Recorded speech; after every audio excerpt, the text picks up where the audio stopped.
All right, I'm here. Get the money, honey. Get the money, honey. Get the money, honey. Get the money, honey. Get the money, honey. Hey, happy Tuesday. Round of applause. Yes, I am on YouTube. Doing live today. My name is Christina L. Turner, Kingmaker, and I am a serial entrepreneur. I am an author of a book, just in case I don't hardly ever give this introduction, but since now I'm going to be using my YouTube channel a little bit more on live, doing live videos. What I do as an entrepreneur and a consultant, I consult small businesses that are in their startup phase up to 3 years, and I give them one-on-one free consulting services. So what I do is I look over their businesses, and then they have the opportunity to not only get consulting services from me for free for the 1 hour or however long that they have me. Normally it's like 1 hour. Sometimes it goes a little bit over. But I give them this service and I look over their business and I help them to leverage their business. I also tell them what it is that they need to do to, from the bottom on up. So from DBAs to being, if you want to do an S Corp, all the things you need to have in place to have a business, to also money, which is why I'm always talking about finances. So to get started, I do have a couple of new money grants that just came in within the week, that things that you would need to apply for. One of them is going to be expiring on the 28th. I know that I have put out on my Facebook page that Damon John partnered with the NAACP and Hello Alice. And believe it or not, everybody went on there. And if you did not get it when the day that it came out, I think within 72 hours, you wasn't able to get in. And the last date to apply for that was on the 28th of this month. So which would have been today, or yeah, is it today? Today's 28th. Today is the 28th. I have to look at my phone. So let's talk about some money first. I have my guest that's going to be coming on, who is she's an entrepreneur. She has a business called CPR Smart. So we're going to talk about her business today.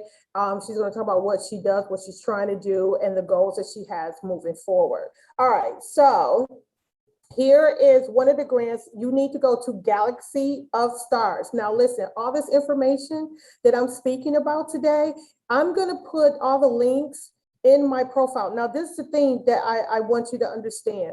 All the information that I get, and even for business consult, strategies, money, how to write a business plan, I have several videos. I didn't know I had that many videos, but I have several videos that you want to take the time to look at. Please like and share and leave a comment. And even if you leave a comment, if it's a derogatory comment, it will not be posted, because all the comments are, how can I say that? We vet all the comments and make sure that they are related to the video. So we're going to move on from that. So here's the very first grant that you want to take a look at. It's called Galaxy of Stars. You want to go to galaxyofstars.org. They offer free support for minority businesses. So let's say, for instance, like what I'm doing right now is free consulting, but you can also get free support on Galaxy of the Stars. And they also have a grant that they're giving out as well. So they'll give you resources for that. They have a learning center and all of that. And you also probably want to see if you want to, become part of their subscribe. And that's another thing too. Please subscribe to my channel. I'm trying to build my channel. If I get up to 1,000 viewers, you know what that means? That means I could do longer lives and help more people. So also share. Another one too is freedfellowship.com. And I don't know if you heard of freedfellowship.com. You can apply for a free fellowship. and you can get $2,500. Yes. So it helps women, people of color get the resource, mentorship, community they need to build successful business that make an impact. So I know sometimes, like certain businesses that we may do, we may feel like, well, are we really making an impact? I think that if you are not only creating a job for yourself, that you're becoming self-sufficient, that is making an impact within the community, because there are so many people that don't know how to become self-sufficient. But if you're doing that, and if you're also creating jobs, even if it's one job, if you can get someone one job, even if it's part-time, a paid internship, you are absolutely doing something, I believe, that is community, making an impact on the community, because you're helping someone else other than yourself, right? Another one is the USA funding applications. They have another grant that came out as well. This one right here, the US funding applications, it's like a huge site. It's bigger than, I don't know if I want to say that it's bigger than US government, the usgov.org, the gov.org, grants.gov. I can't get my thoughts together today. Grants.gov. This is, they also section off where you can, I think you pay like $29. They help you, they supposed to help you, hear this, they supposed to help you for the money that you invested to be part of their platform to go look for grants. So that may be something that you may want to consider, but you do have to pay a fee. There is a fee. And I also want you to know too, that a lot of these organizations that I am mentioning, that I'm putting in my link, I'm not getting paid for that. I don't care. I'm all about helping people, okay? So I'm not looking for the money. Here's another one called steadyapp.com. So steadyapp.com, I'm waiting for it to pull up so that it can help you learn to get more money for your business. What they do is help your business to matriculate higher, and they say on average their members earn over 5K more on a yearly income with Steady, STADY. They also have given out $4 million here, $4 million in emergency cash grants that they provide to their members. And they've also paid over $5 million in cash incentives. So I would say it's a twofold. You can probably get a grant for your business, but you also being a member with them. I don't know if you get a link. I didn't look more into it as far as like if you got a link and then you try to be in fellowship with them, then you get an incentive, I guess, a referral incentive. So you would need to check that out. There's another one called NASE, NASE.org. Okay, if you become a member with NASE, you have to have a membership. They have a monthly membership where you pay, I think it was, let me see, I think it was like $11.95. Now, compared to, I don't know, $11.95, you could do a lot in 30 days as far as finding any type of money.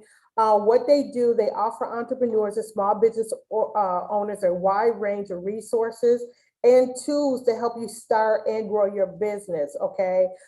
They also give an award, one person per month, $4,000 to help support the growth of your business. So that may be something that you might want to consider becoming a member. And like I said, it's $11.95. And I know that a lot of people don't like to pay into things to get money because I don't know. Sometimes we have this idea that if I have to pay for it, I don't want it because we always want something free. But I can tell you this, being in business 28 years and we'll be 54 in a couple of months, that everything free is not good. Sometimes you have to invest in yourself to get what you need, and you get whatever you pay for. Sometimes it depends. You can get some free stuff that could be very, very beneficial to you. But you can also you can also be, a little bit off center because you got something for free and it did not benefit you, or you could have paid for something. So what all the information I'm giving to you is sound and legit information, okay? And then the KKR, you're gonna have to go through Hello Alice to get to the KKR. So, and I'm gonna put that link here. KKR also is giving away a small business grant. They tell you to apply for a grant. They said you could get up to capital up to $10,000. So go apply. I also have Alibaba is also giving away grants for small businesses. I'm gonna put the link below. And my guest just chimed in, so I'm gonna let her in, and then I'm gonna finish up the last 3 grants when we get done, okay? All right, hang tight. Miss Janina Beyan-Cook is coming in with us. I just let her in. Hello. Oh, you look beautiful. Look at that beautiful face. Grand afternoon, business queen, business queen, business queen. I am looking forward to just gleaning so much of that information from you today. Okay, good. I don't know why we're a little bit staticky. We hear a little bit static on your end. So I don't know if it's probably your connection, just a little staticky or something. I don't know. Is there anything I can do to fix that? I don't know. Are you on a mic or something? No. Oh, okay. Well, we're just gonna roll with it. So, introduce yourself, Miss Janina. Well, I am Miss Janina, as she said, Miss Janina Cook, Beyan-Cook, and I have been interested several years in developing a business. And I have developed a business, but now in the process of redeveloping a business after gaining, knowledge throughout the years, I am thinking and feeling like there's a restructure that needs to happen. So I'm in the process of restructuring so that everything is aligned perfectly to maximize profit, okay, to maximize production, right, to be very productive in my businesses. So that's why I'm here today. I want to ask you a lot of questions. Hey, that's why I'm here today, so I can answer them. One of the things too, what is the name of your? Because I put CPR Smart. Is that the one that we're going to focus on today in the expansion on what you want to do with CPR Smart? Is that what we're working on? That will be part of it. In fact, CPR Smart, since that's the business that I've had for some time, is the business that I am looking to restructure. Okay. Right. I'm looking to restructure that business because some things have changed in terms of the CPR, of course, with COVID coming and everything. So there's been some things that have changed. So I'm in the process of restructuring how I deliver my services Okay. and marketing strategies as well. Okay. So can you tell those that do not know anything about CPR Smart, what is it? What type of business is it? What do you do? What happens, with that? Like, can you like just explain like what is CPR Smart? I mean, a lot of people, I know I just had to go through training for CPR, and it was way different. It was so different than normal. The first thing they said, because it was like more than 20 of us in the room and nobody could not put their mouth on. You had to literally know logically what you were supposed to do for demonstrating. But that's what happened for me to get renewed, for my certifications to do CPR in case something happens to somebody. So what is it that your business, what is CPR Smart related to you and your business? Okay, so absolutely. CPR Smart, and I named it CPR Smart is because people need to become knowledgeable about how to properly perform CPR, whether it be for job certifications, which what most people tend to do. They gain CPR training for their job, but they don't look at the emphasis of the facts that you possibly may need CPR training to be able to perform it at home or at a family function where it really, really, really matters. Not that it doesn't matter at work if you have to, But if you're at home and you have a spouse or a child in need of CPR, you want to make sure that you understand that the training so that you can perform those skills when needed to. So in the event that you were sitting through a class and you just fell asleep, wasn't really paying attention, the time that it will hit you most is in the critical time when you need it at home, right? Or if you need it out and you were with a loved one and you're like, shoot, I should have paid attention. I should have just not opted out to just, receive a card or whatever. I should have actually paid attention because now I'm faced with adversity and I'm not clear on what I should do. I'm not comfortable with the skills I'm providing. So CPR Smart definitely focuses in on making sure that the clients understand the rationale to every part and sequence in CPR, and not only understand the rationale, but they're able to apply the skills by the end of the class. So that's the objective for CPR Smart, is to be CPR knowledgeable, so that you are able to at least minimize the possibility of demise, untimely demise, right? Or sustain your family or the victim until EMS arrives. And it's very important because time is everything. Yeah, time is everything, and sometimes people freeze up like during at the worst time. Like you really have to have a clear head because time is everything when it comes to saving somebody's life. So you've been a client of mine for I don't know how many years. I've been doing your taxes like since forever. Yes, everyone, I do have a tax company. So come on, bring them business taxes on over. And we have had some conversation in regard to some of the other things, which we're going to get into the heart of really, why you came. Let me help you. Let's get this party started, and hopefully that we'll be swinging from a chandelier by the end of this, and you'll be like happy, and you'll be like, yes, I know what to do. I know, where to go, and then that's it. So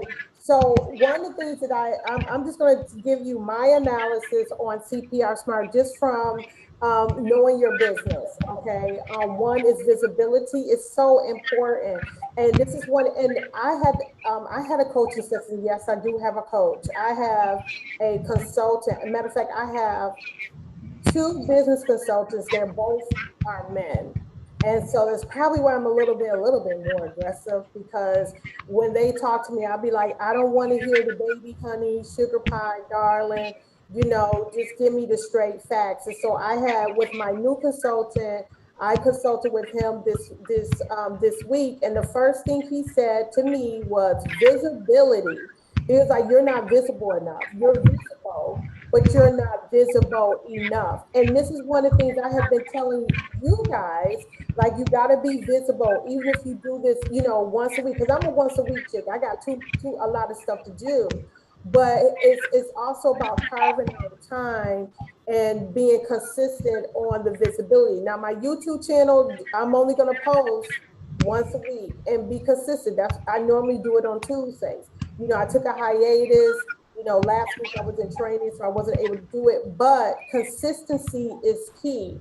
So even if you're not actually having like the client flow, and this is something that you don't have like the full client flow, the capacity that you want, and we're gonna talk about how you can get more client flow in that area too, in regard to that. But your visibility, I see nothing on it. On Instagram, I don't see anything.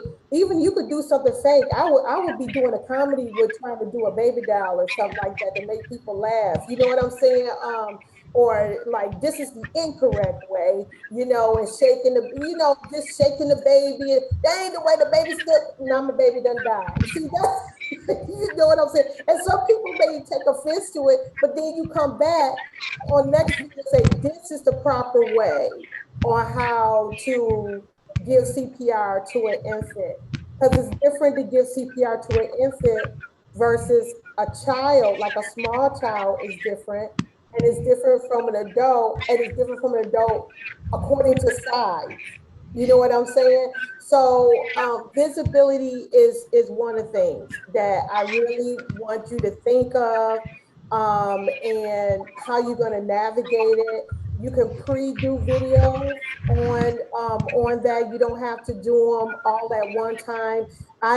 You don't have to do them live. You can record them. They don't have to be over a minute. You know, you can say a whole lot in 1 minute. So your visibility needs to be, and your hashtag. Hashtags that I would use for you, because you are a trainer, you are an excellent teacher. I would do CPR teaching, CPR training in your location, all around that area. That would be one of the things as far as your first putting, when you do any type of visibility or social media, you want to make sure you use the hashtags that pertain to you, because it draws people. Because there are companies who are looking for CPR training, and and normally I'm gonna tell you what the normal thing that they do. They go to the American Red Cross,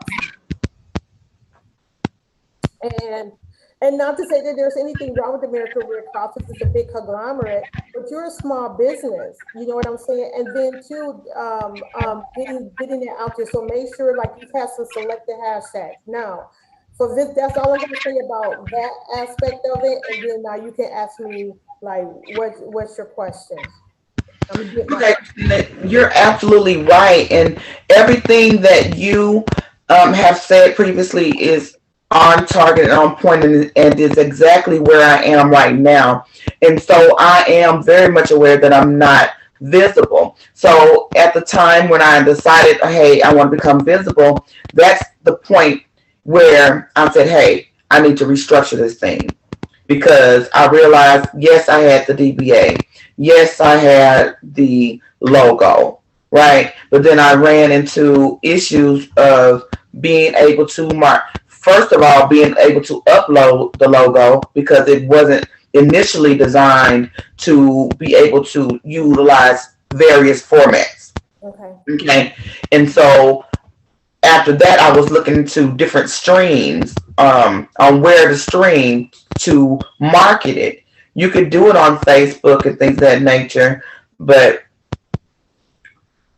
you want to put it on more platforms than just that, as far as having just your channel. So just not having the knowledge of how to market, how to get these streams. And then when I was looking into the different streams, there's so many people that offer streaming services. Which one do you choose? Which one is going to be most cost effective? Which one is going to give me more bang for my buck?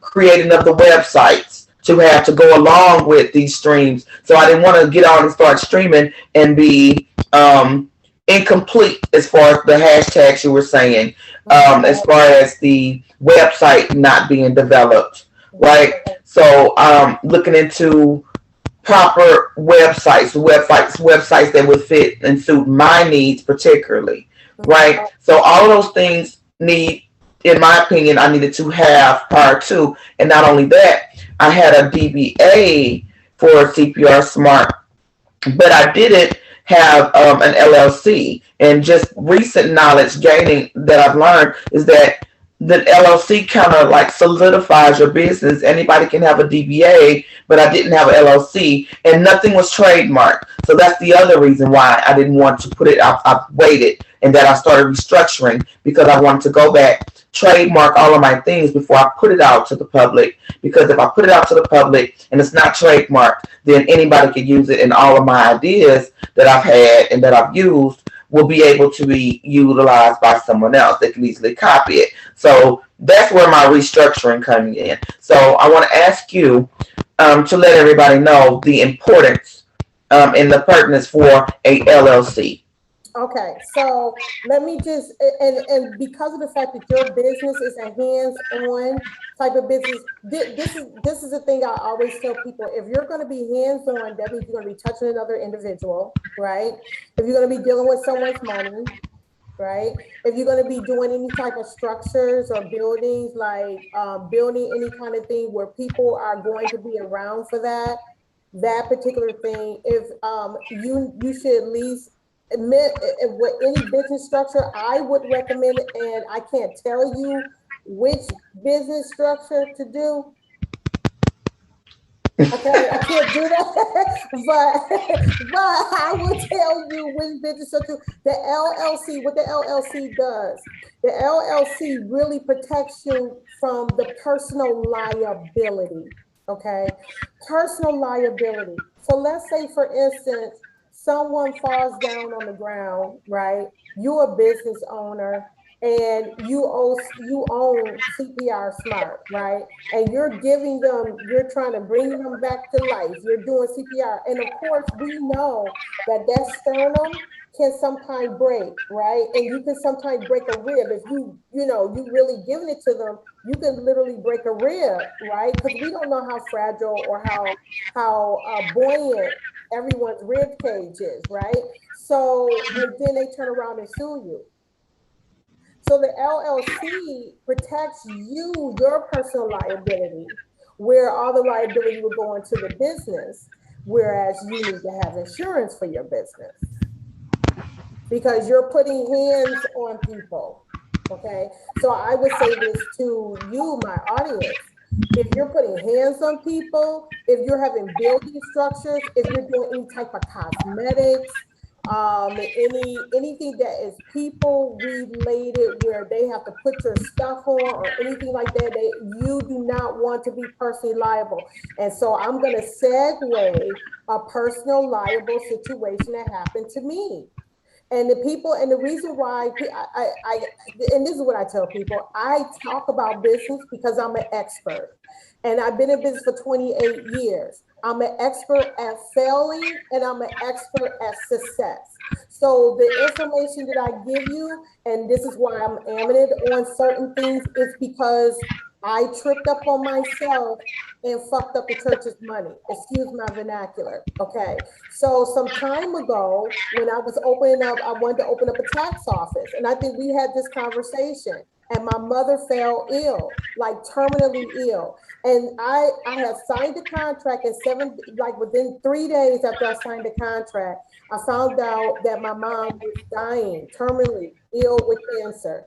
And it was, you know how like when you get something that impacts you, you're not thinking business. You're not thinking, oh, I need to do this, whatever. It took me a couple of other days for me to rebalance myself to where I said, oh, shoot, I'm going to have to go back home to New York. I got to stay in New York, help my mom go back and forth to the doctor. I'm not going to be able to open up this office because even though we had the paperwork already in to be an LLC, we had paperwork in, but we didn't have that stamp. And I became personally liable for either I never got the keys, they never did anything to the building, to the office space that I was going to do. They sued my pretty brown behind. They sued me for the amount. I had to hire a lawyer. That was $10,000 out of the bag. I'm telling you, if you don't have an LLC, you can literally come up with some stuff and people be like, oh, that won't happen to me. Well, you know what? Life happens and you never know. So that's one of the reasons why you want to have an LLC, other than being considered a legitimate business. Okay, so that you're not personally liable, right? Janina, you need to have that. Another thing too, when you are applying for business credit, when you're applying for business credit for your business, you don't have that LLC or S corp or C corp. You're not defined by the state because the IRS is going to give you an EIN number to differentiate you from one business to another. And you could be a single member LLC. You don't have to have a whole bunch of people in there. But if you have a corporation, you're going to have, some order to your corporation. If you're trying to go in and get a loan, let's say for instance, you need vehicles for your business. You need to be legitimately signed within the state that you reside in, and that they say, okay, you are bona fide business, so that the banks, because the banks don't really deal with the IRS, not right now, but we are get ready to now because whatever. But that's another talk show. But you want to make sure that you have that, because that's the first thing you're going to ask you. You can open up a business account with a DBA. They don't care. But if you're going to apply for a business credit and you want to have like that your business is solid. And even if you're in the beginning stages, I feel that after 6 months, you need to know, whether if you're bringing in so much revenue or not. I got a lot of, there's some conversation that I was having with a coach about that. You need to protect yourself. Okay. So if you starting off, mowing the lawn, something happened, I don't care. You need to have an LLC to protect yourself. The second thing is the vain thing. You want to be able to have business credit. You want your business to be established as a solid business, that it looks like a business, that you're not trying to create a hobby. Let's say, and businesses fail within the first 3 to 5 years anyway, which is like, I like to work with startups up to 3 years, so that when you get into your fourth year, you kind of like have a hang of it. And then the fifth year, and by the 7th to the 10th year, then you're trying to leverage everything that you're doing. You see what I'm saying? So, because there's going to be changes, right? So that's why you should have an LLC. Okay, perfect. So if I heard you correctly, in addition to having an LLC, we also need to obtain business insurance. Okay. And so where do we look for those type insurance? Okay, I will send you a couple of business insurance agencies that I work with. You definitely want to have some business insurance. You want coverage for your business and for yourself. And the one that I'm going to send you, I know that their fees are like $35 a month, which is, you know what I'm saying? And I have a $2 million policy. I have to be insured. If, with one of my businesses, I'm putting up structures and I'm bending. Remember when I told you I fell off the stage? I fell off the stage, like literally, I literally fell off the stage. And good thing that I had insurance, because my left leg like literally just collapsed. And I fell off the stage and like Catwoman did a flip around and landed on this side. But what I'm saying is, yes, you need business insurance. You have to have your insurance, your business have to be covered. Putting hands on people. Yeah. Mhm. Okay, good. So I know that I'm on the right track because I've already obtained the LLC. Now I'm working on the trademark, which is another reason why I'm glad that I did this whole restructure, because I've also am looking into starting some other businesses. So with the trademark, I found that I'm able to put my businesses under the trademark, and I can have the LLC, and then I can have the DBAs underneath the LLC, the one LLC, but multiple DBAs. Does that make sense? Is that correct?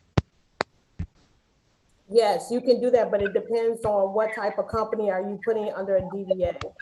Because you could put DBAs all up underneath your LLC. That's not a problem. Okay. Okay. So Yeah, that's not a problem. Now, this is the thing. For one of my companies I made it into an S corp, and that was for tax reasons. Okay, that's another talk show, because for tax reasons, I have a lower tax liability for my business being an S corp versus an LLC, because you tax higher. Yes, you are taxed higher as an LLC, but you can have it as an LLC and have the IRS to look at you as an S corp. We'll talk about that later. I'll give you the 411 on that. Okay. So, and I'm taking notes too, because you can have it where you can be an LLC and have the IRS to tax you as an S corp. You will have a different tax number. Okay, when you do that. That's what I did with C. Turner Tax Services. C. Turner Tax Services is still LLC. We have an LLC number, but when we do our taxes, we have a different tax number, which we'll have to do 1120S. That's a different tax form than a Schedule C. Okay, so okay. you're sole proprietor, LLCs, you do Schedule Cs. All the other ones, we either do 1065 or 1120 and 1120 Okay, I'm glad you said that because I yesterday received a letter, and I want to say it's e-check something, but anyway, it was from a company asking me if I wanted to start paying taxes in for the LLC that I have. So at what point do you start paying taxes? Because from the way the letter read, I was under the impression that you can pay them quarterly or at the end. But I have the LLC, but I've not yet started doing business. Okay, so this is what you have to do quarterly because because your business and my business is in the same state, so I get the same thing. You have to file a quarterly report and file it on time. Because if you don't be like Jane, I call myself Jane. Don't be like Jane filing your paperwork late because you go get a fee and that fee is $52 Okay. for filing late. Okay. So even if you make money or not make money, all they want to know is did you or did you not make money? If you did not make any money, it's going to be zero. You're not going to owe anything. You're not going to have any fees. If I get taxed when I make money, and then I get penalized for filing late. And my registered agent always, they send me reminders all the time. You know, you got to do this. You know, you got to do this. And you know what I could do? The money that I pay to be late, I literally could just give it to my registered agent. My registered agent could go ahead and do the paperwork for me, and I don't have to worry about it because I'm already tied up in everybody else's paperwork. You see what I'm saying? So I'm doing everyone else's paperwork, and then my paperwork. So I need to go ahead and pay the people to do my stuff, people to take care of me so I can take care of you. You know what I'm saying? Right. So yes. I'm glad you mentioned registered agent, and I'd asked you um, a little bit ago, maybe last week, when I was filling out the application for the LLC. It had registered agent on there, and I asked you the question whether how important it was, if I needed to have a registered agent, and why, and where to find that. Okay, so I'll send you my registered agent. They're really good. It's inexpensive. I think what I pay like 30 something dollars for the whole year. It's not a month to month, it's an annual fee. Very inexpensive. They on top of their game. That's why I said they constantly are on my case. Christina, you know we could do this paperwork for you. You sure you don't want us to do it for you? And I'll be like, no, I'm gonna take care of it. And then all of a sudden I forget. So the registered agent is good because one of the things that I do not like, and that's me because I'm very private, I don't want people knowing where I live. Because and people laugh when I say that I literally had a stalker that my dad had to come. That's a very uncomfortable feeling to have somebody show up at your door and you don't know who they are, but they've seen you. They seen you out. You know, at that time, we didn't have social media like we have it now. You understand what I'm saying? People weren't doing, when I had this time when I had a stalker.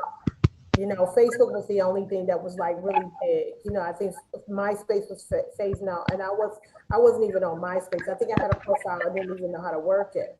But why would you want to have your personal address on your business? Okay, so with that question, when filling out the LLC, they required a physical address and not a PO box. Right. They require a physical address, and the physical address would be your registered agent's address. Okay, so I can go in and change that address, correct? You could go, did you send it already? The LLC? Yeah.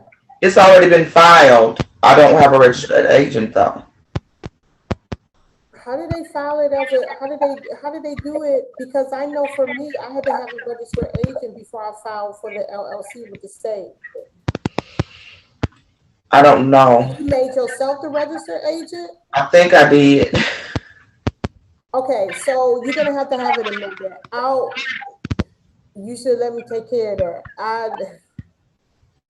We gonna have to fix that. Okay, we'll fix it. Don't worry, we'll fix it. Okay. When you get it back, we'll just put an amendment on it. And because what's gonna happen is because Texas is not as nitpicky as other states.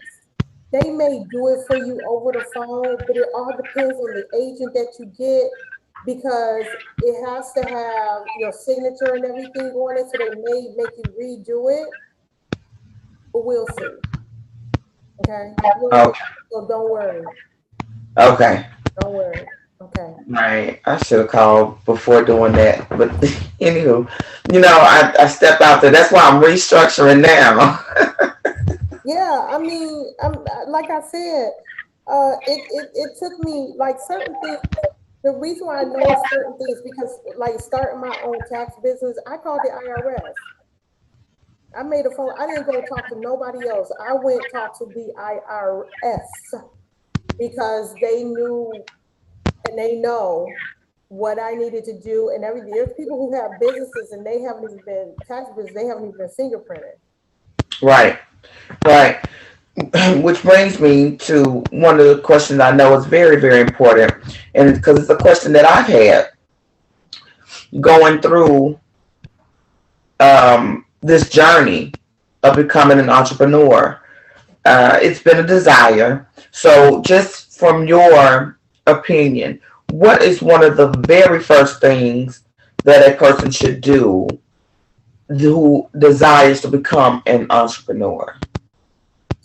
Um, I had okay, so how I became an entrepreneur was out of me having to supplement my income to take care of my son.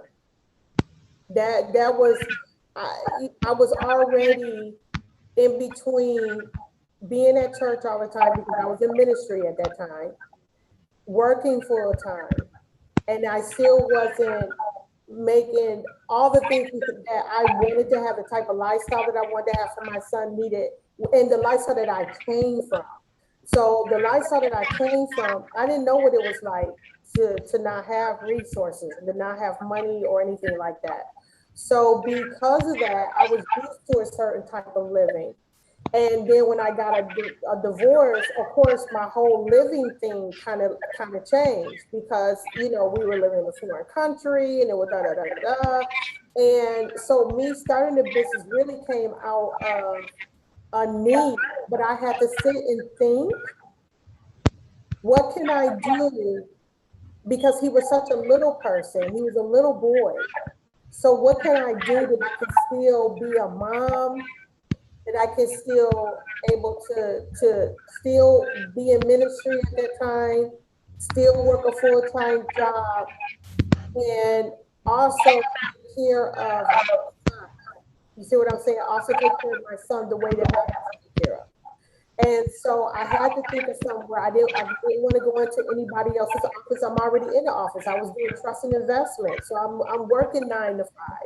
I didn't want to go to another building because I'm at another building anyway. I'm at church for 6, 7 days a week and morning prayer and then Bible study and then other ministries I was part of. I needed to do something that I could do at home, that it was going to be home friendly to where if I needed to take him with me, that he would go with me. If I had to meet with clients or something like that, or I had to. That was the opposite. Now I held on. That's the business that's 28 years old.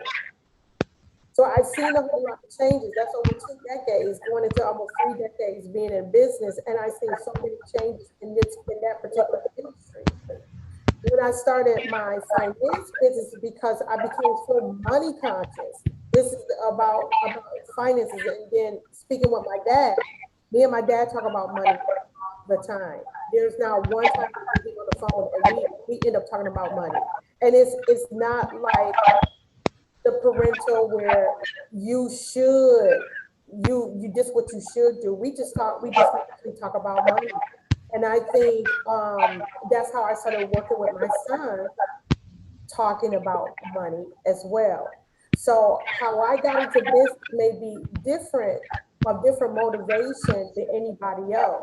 Well, building my second business was more so helping people to become financially sound, to give them more information about taxes because people did not know things about taxes, what they could and could not do, to give them information about what they could do with their finances, and if they wanted to do savings, if they wanted to build buy or build a home, and all the information, the navigate that, because all of my clients that I have that have been under me for a long period of time, and I still have them, you guys get so much from me. I have clients that now that finally paid attention and said, you told me, Christina, to start my own business. And they started their business because the tax protocols, they all changed. So you couldn't write off all these employees' expenses. So and I have been saying since day one, you need to start a business. You need to start a business. I don't care if you're selling socks out of the trunk of your car. You need to have a business. You need to have something that you can fall back on just in case your job, just it's because no job is secure. I don't care what department that you are. You could be a scientist going down to a janitor. It doesn't matter. It doesn't matter. Okay. So I think you're frozen. you're frozen too. Am I frozen? Yep. Are you on YouTube? You're unfrozen now. Are you on YouTube? No, I don't know what's going on. Why am I getting so much feedback? we're not frozen anymore though. Okay. My volume is So on. this is the thing. So you have a great idea. So when we have these great ideas, but we lack the know-how, the direction, to minimizing wasted time and wasted money, um, through costly trials and error. Mm. So what would be your suggestion, to do first and foremost when considering to become an entrepreneur? Um, it You could know, be I would say, Janina, that, and I don't consider great idea money making ideas. so you would need to consider something that would be a money making idea. Yeah, money making ideas, something that's gonna make you money, that's gonna produce fruit. Or you could just do stuff as a hobby. You know what I'm saying? You can do things as a hobby, and it's not really a business because you're really not into it. You like to do it sometimes. Listen, entrepreneurship is not for the faint of heart. It's not for the weak. And specifically, if you are absolutely trying to be independent and acquire financial stability, it is not for the faint of heart. Because there is a clock when you have a job. It's something that my granddaughter says. You got a reliable job. You can click in and you know you're gonna get a check because you work this many hours, right? So you look forward to you acquiring that amount of money for what hours that you work. When you're an entrepreneur, there's no motivation except for yourself. Right. So it would have to be your vision. Your Yeah, vision to come alive. But it's it's important because I've seen that the vision is a great idea and it is and can be profitable. But I've also seen where, because it wasn't done or structured correctly from the beginning, there was a lot of wasted time and wasted money. well, I'm kind of like in the middle about. I'm not going to say that I'm in the middle. I'm gonna say I got one foot on one side, one on the other. It's like having a foot in Canada and the other one in the US, right? I straddle the line about, I believe in structure for the reasons why that I said. But I also know people who don't have their stuff together structurally, and they're making hundreds of thousands of dollars. Yes, I've seen that. And so I think, you know, I think timing is prolific. I think your market, who are you targeting as far as your market, which is can be can be very frustrating. You know what I'm saying? I'm a luxury brand business. Supply and demand. And who gonna pay? Who gonna write me another? You know, back in the day, those $50,000 checks, those $30,000 checks, those $20,000 checks, baby, that's how much I was paid. I was getting paid. You see what I'm saying? To create something that was beautiful and immaculate. In these days and times, a lot of people don't have that type of resources because people are holding on to their finances due to, you know, what's happening with the health culture that we have right now. You know, they are holding on because they don't know what's going to happen. Even an entrepreneur and being an entrepreneur, you don't know what's going to happen. So, you know, you're trying to preserve and invest in your business at the same time. Got it. Got it. I feel like I understand. One other question, and I have a lot of questions, I know, that we talked about in deciding, no, before I go there, because I was going to say, talk about the nonprofits and the for-profits. But before I go there, I want to ask you, how important is is having a business phone, email, or PO box? I don't want nobody calling me on my personal phone. I A lot of understand. conversation that I do on my business phone, but I do have a private line that nobody know about except for the people that need to know that it's private. Well, Uh, I'm saying in terms of being, in terms of establishing legitimacy. I think you should have a business line. So, However, if you don't get a separate phone, your answering service should reflect your business if that's the number that you're using.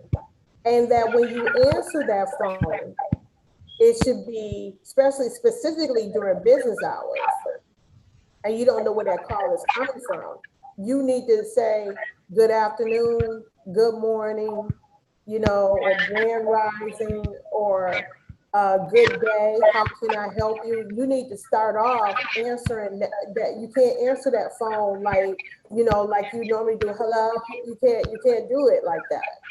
You know what I'm saying?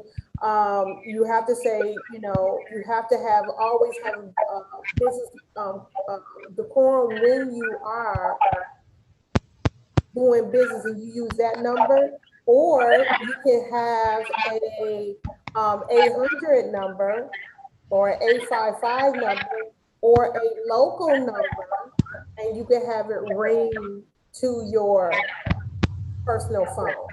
So, and then you have it recorded. So when that number comes in, it'll have CPR Smart. You know that's coming through the business line, and you can answer it like a like, you know, like a professional.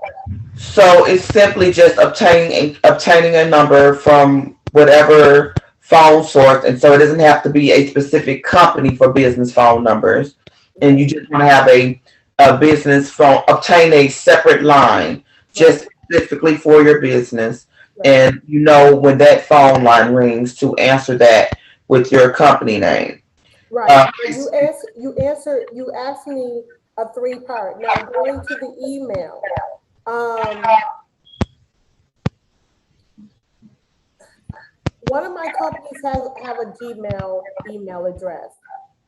And that's because it's still in its baby stages. My skincare company is still in its baby stages, so it has a Gmail. And we took all the product off and we're revamping it, whatever. But eventually, once I decide on what direction I want to go with this business, and it's a DBA because it's a start off, and no, there was LLC. No, it's an LLC because people was using the skincare, so I didn't want nobody, you know, having a problem. It's an LLC, but we do have a Gmail account. Now, one of the things now, because it's through Shopify, the website is built on Shopify. Shopify, I did not see it. I may be wrong, but I did not see where I could get a Shopify email address. Now, the thing is, I have my domain, right, to my company, and the domain where I ordered the domain can give like info at whatever my care company name is. You see what I'm saying? Info, and it will have the company name. I think it's more professional. I think it's more professional, specifically too when you're looking, trying to get grants and loans and or venture capital. And some people don't. Some people, I'm into the details. I'm just like that. I'm into the details. When I see people have a business and I go do their search, and then I'll be like, wow, they got a Yahoo account or a Hotmail account. I would rather have you to have a Gmail account than a Hotmail. You know, that seems so unprofessional because some people do, and other things too that I don't even know. Other things too is that when you have a Gmail account, people use that for fraud. So you can't really trace it back. So you just really have to be careful. To me, it looks a little bit more polished. Okay. The website and if your email is together. Now for a PO box, I don't have a problem with a PO box. But the thing is, when you're applying for credit and everything, don't use the PO box. When you're applying for government grants and trying to get the government, do not use a PO box. As a matter of fact, it's not even allowed because, like, say for instance, if you're trying to get a government contract and you register for a SAMS number, the first thing they tell you is you can't have a PO box. Okay. So in my situation, I would need to go back and amend the LLC, get the address for the go back and get a register agent first, get so that address can be changed, and then I can move forward with everything else. As far as putting the register agent's address for my business needs in terms of an address. Well, and I don't mean to cut you off. If I know Texas like I know Texas, the Secretary of State, they're going to send it back if you don't have a registered agent address on there. They're going to send it back to you and say that you have to correct it. Okay, because it already says, the status already says filed, and I'm getting mail. Oh, well, like I said, see, it all depends who you get in the office. So you could call them and tell them that you need to change it, you need to add a registered agent and all that stuff. And they may just do it for you, or they may tell you to go online and do it. Okay. Like Okay. I said, no worries. That's an easy fix. Okay. And so the email address and the website should come from the same place, correct? Yes. And okay, so they have several places offering domains. Yes. So I use my domains with GoDaddy, but I also have a domain for Christina L. Turner the Kingmaker, ChristinaLTurner.com. I didn't go through GoDaddy. I went to Ionis, and it was so inexpensive. And Ionis gave me. I also did email. So how do you spell that? IONOS.com. IONOS. IONONS.com. I'm sorry, I just want it. Okay.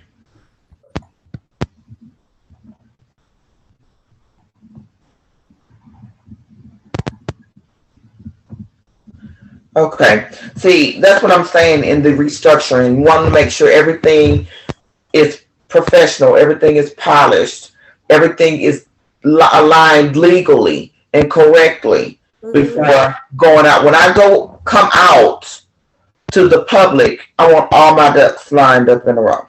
And your business plan. Right. Which you'll Yeah, that's also been in the air, like the business plan. What should it look like? You know, what's necessary? What needs to be included? Not just my thoughts and what I want, not just my brainstorm, but an actual business plan. Yeah, but your business plan is your brainstorm in a structured manner. That's Because when you, yeah, because when you, like, if you were, if I was a venture capitalist, which probably in my next life, I probably would love to be a venture capitalist where I start funding businesses, is that we want to, they want to read, they want your story. They don't want just, blase, like, how did you come up with this idea? What made you decide to do this? I decided to do this because it has to be a need and a solution. This is the need that I see, and this is the solution that I'm providing. need and solution. Mhm. So then I have it more or less. I just need the format. Does that make sense? Yeah, I think I was looking for my business plan template. I think I have one. I think it was on one of my disks that just like died. One of my external hard drives. We've been trying to get that together for like 30 days, and for whatever reason, it is not working. But I'll see if I could find. Maybe I emailed it to myself because one of another things I started. That's another thing too. Email your stuff to yourself. Like I messed up with some of the information I have on this external drive that I didn't email myself. Like I just was so secure with having that, and this is why I love consulting, because I get to tell y'all don't do it.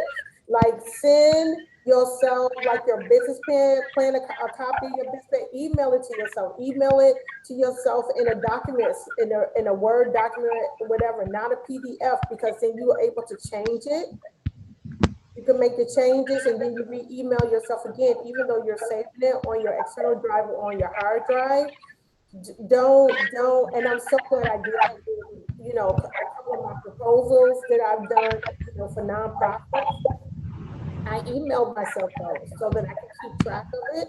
And if someone was to ask me, do I need proof that you wrote this, whatever, then I'd be like, I could pull down my email if something happens to my external hard drive. So make sure you send yourself, maybe you might want to have like a separate email that you email all things important related to your business that you're going to save on your hard drive. And I actually learned the hard way. Okay. I have about two more questions for today Okay. that I want to ask you. Let me write this note real quick. Business info. Okay. Um, I have actually maybe like three. Okay, I have three more questions. Well, actually, I have more questions, but I think for today, um, the question I want to ask, and I'm not sure really if I want to ask that today because I know it may be a bit lengthy, but I want to talk about the importance of the DUNS number, the SAMS number. I want to talk about funding for businesses, like with the SBA. Yeah, a matter of fact, in the beginning of this video, I was giving funding information, and towards the end, I have like 3 more funding sources for small businesses. So that's one of the things that I do too, is that every week I update on, what's out there, what I saw that's out there. I go and see and make sure like the night before that they are still available for you to apply for, versus me just giving the information like randomly. Just make sure that it's available and that I have some feedback on it. When it comes to what was the other question? The DUNS number, the EIN number, the importance of that. I literally have a video down there at the bottom where I talk about the DUNS and the EIN and the SAMS number. Okay. So yeah, so look at the when you get the opportunity, take a look at the DUNS number, the EIN, and the SAMS number, because they all work together simultaneously for specific things, and specifically for grants, like for not grants, but for, yeah, because sometimes certain grants ask you for your DUNS number with your EIN number. Some of them do. But when you're talking about government contracts, which I think would be a really, really good idea for you, Janina, with your CPR business, because that's big money there when you get a government contract for your business. So you're definitely gonna need like your EIN, DUNS number, and SAM number. And I'm not, did you get an opportunity to even do that yet, or you're still? I have an EIN. I was able to get the EIN as well. I don't have the Duns and Sam's number yet because I needed information on it and want to know what that was. So I don't have that yet, but I am going to look into it that next. So Yeah. to get everything together And lined up. one of the things that I want to tell you before, don't even do it yet until we get that information from the Secretary of State for Texas on the Duns and the Sams, because those addresses have to be the same. Okay. All have to Also, coincide. so when you also mentioned registering with the state. Which is what you're doing. That's what the Secretary of State is what you're doing, like registering your LLC. That's the state. Okay. Okay. So I've done that then. That's checked off.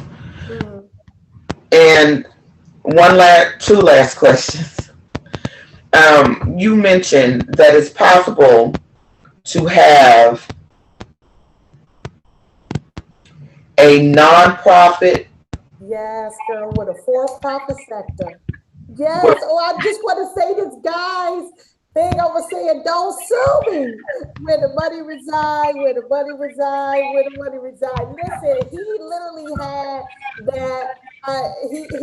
Listen, if, woo, I get excited when I literally get chills when I talk about having a for-profit with a nonprofit entity, or a nonprofit entity with a for-profit sector. You can do it. You can do it. Listen, let me just tell people, if you have a nonprofit and you're strictly just nonprofit and you're struggling to get money for this nonprofit, the reason, let me tell you, the government does not want you to just solely rely on grants and things like that. They want to see, where else are you making income? You see what I'm saying? right. Where else are you making income?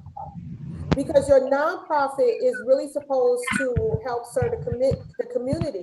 So if you're serving the community with your business, with your nonprofit, how are you also backing it up? Are you also inputting money into your own vision?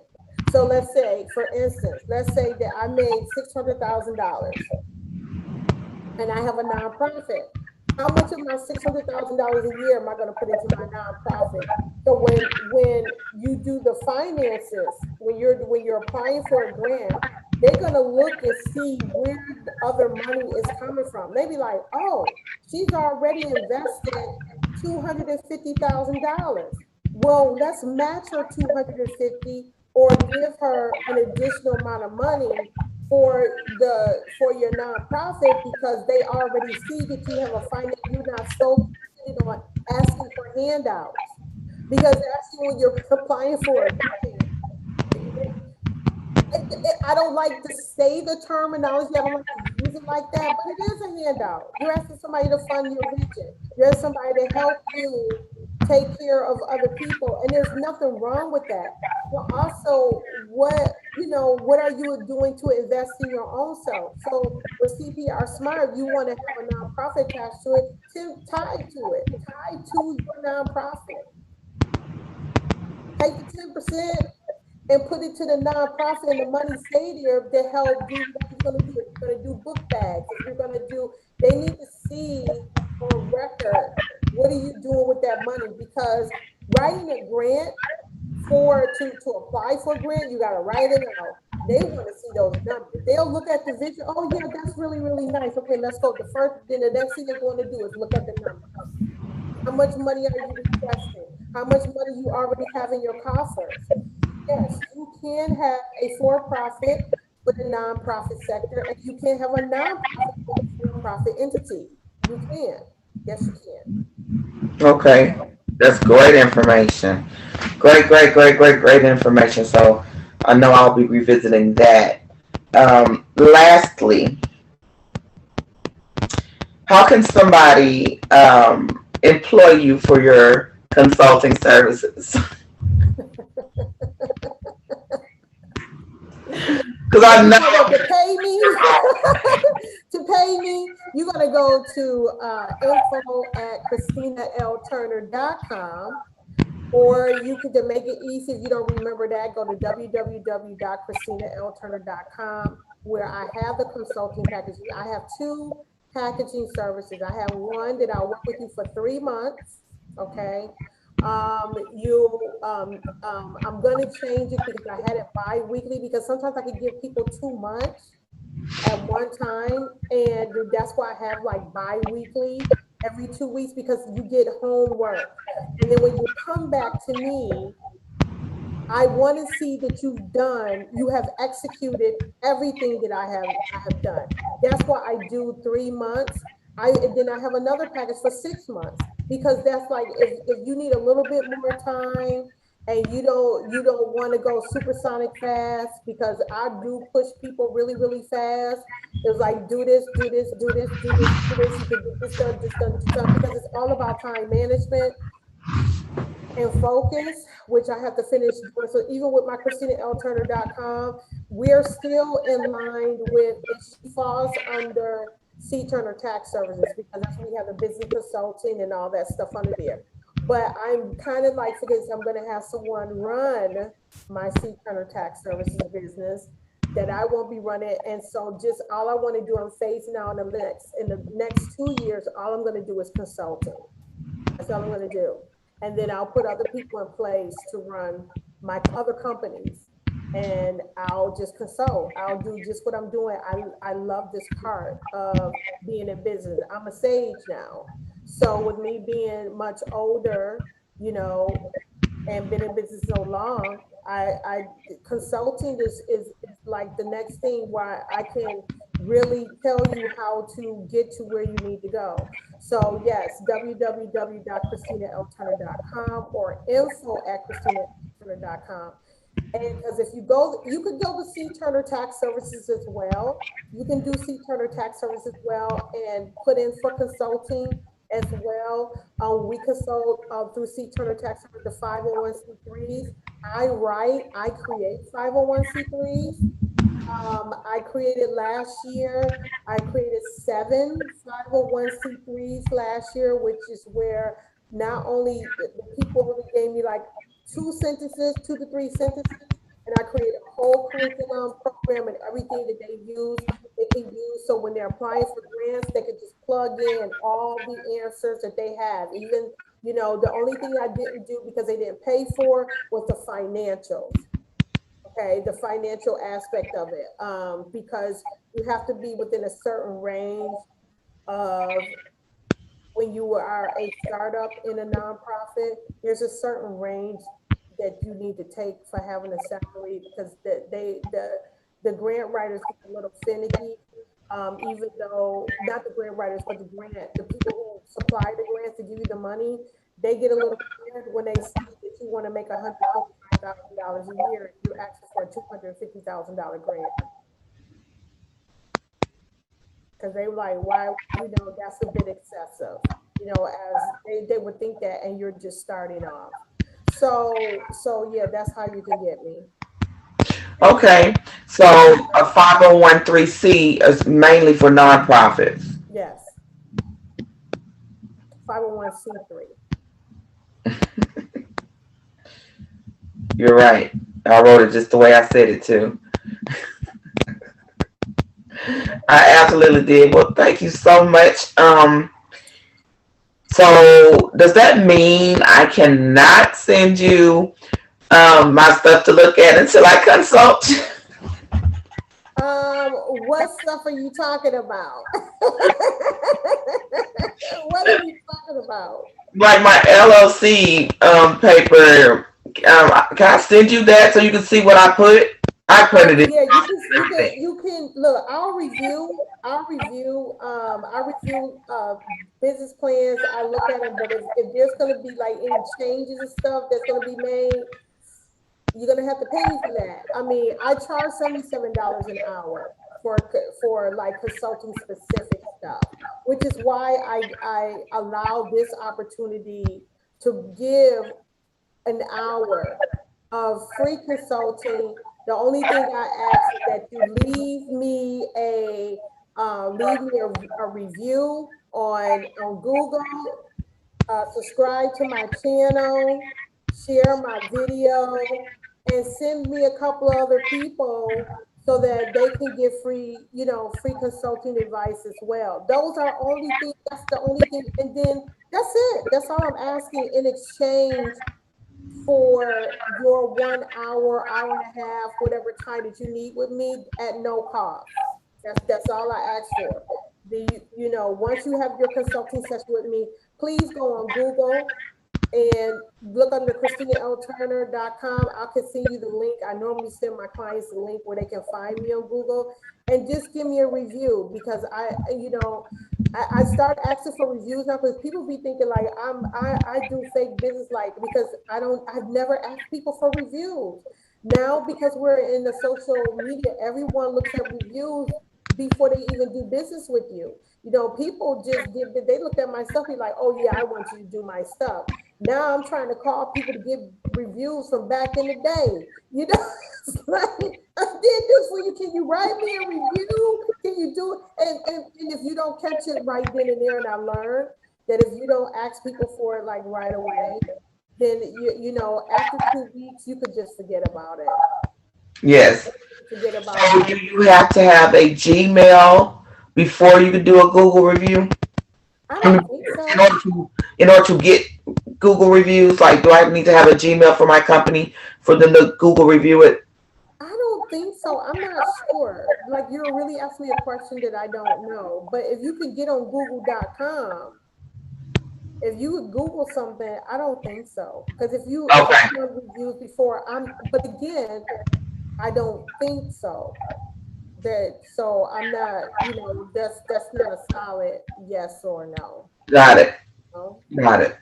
And when you say I think, you're not solid in your decision. Okay. So in order for your information to pop up in Google, when people Google you, your business has to be out there somehow, right? If you Google Christina L. Turner, ta-da!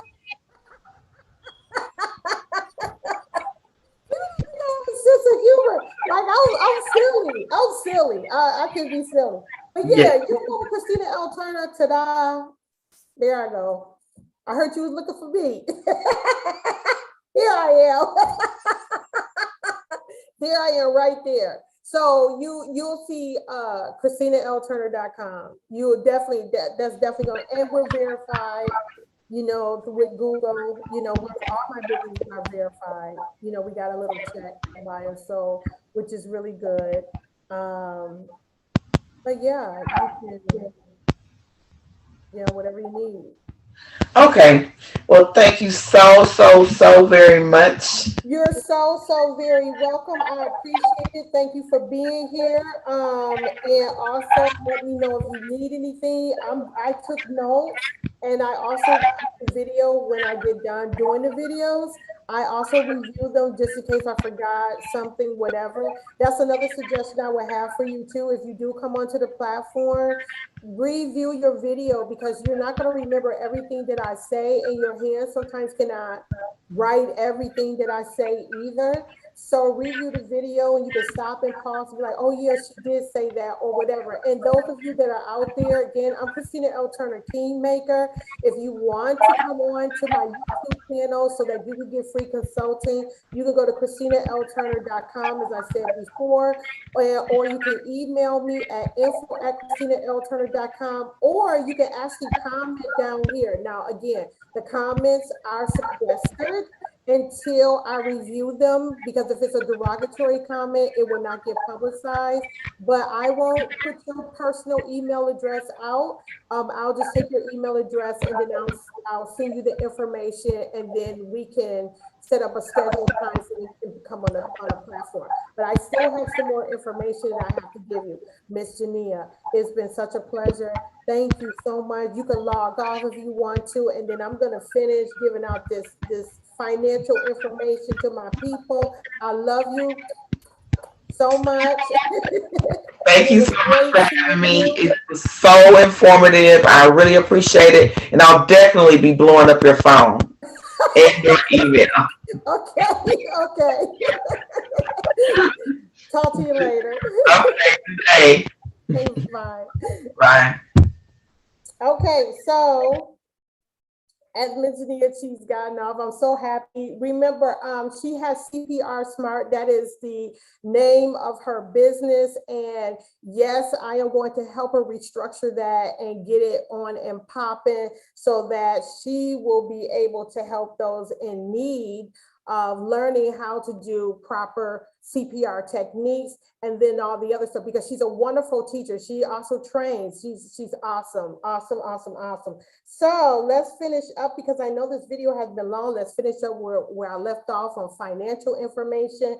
One of the things on Hello Alice, these are the 3 different companies that I have partnered up with Hello Alice. And I remember stating that KKR is for small businesses. They support small businesses. You want to check them out. So you're going to go to kkr.helloalice.com. Okay. And then Alibaba. Remember, I mentioned that in the beginning. You're going to go alibaba.helloalice.com. And BGE is still out there trying to do more on more business with small businesses, as far as giving them grants. The last time that I had checked on BGE, which was a week ago, they still have some grant money available, but it may be closed now, because I did not see anything about it. But the grants that they do give out is up to $20,000. So you can still just go on bge.helloalice.com and see, and there is something that says apply now. So I'm looking here, and you will have to log into Hello Alice to get for BGE. I'm having a hot flash. Okay. And then also, anyone need any type of help to pay their bills? There is a website called needhelppayingbills.com. You want to go on there and check your state of where you are at. Again, I truly, truly thank you for hanging out with me today. I know it was a little longer than normal, well, than usual, but they may be long. What I want to do, I don't want to rush anyone whatsoever when you come and have your consulting time with me. It's a one-on-one time. And again, you can ask me any question that you want related to your business or to businesses. And again, I have more videos below where I talked about business structure and writing business plans and what needs to be in a business plan. And I'm gonna revamp that too, because the dynamics of the business plan has changed as well. So not to say that we don't do business plans as usual, but there's some different changes on that, and I'll do a video on that soon. Again, my name is Christina L. Turner, Kingmaker. Have a wonderful week, and I will see you next week.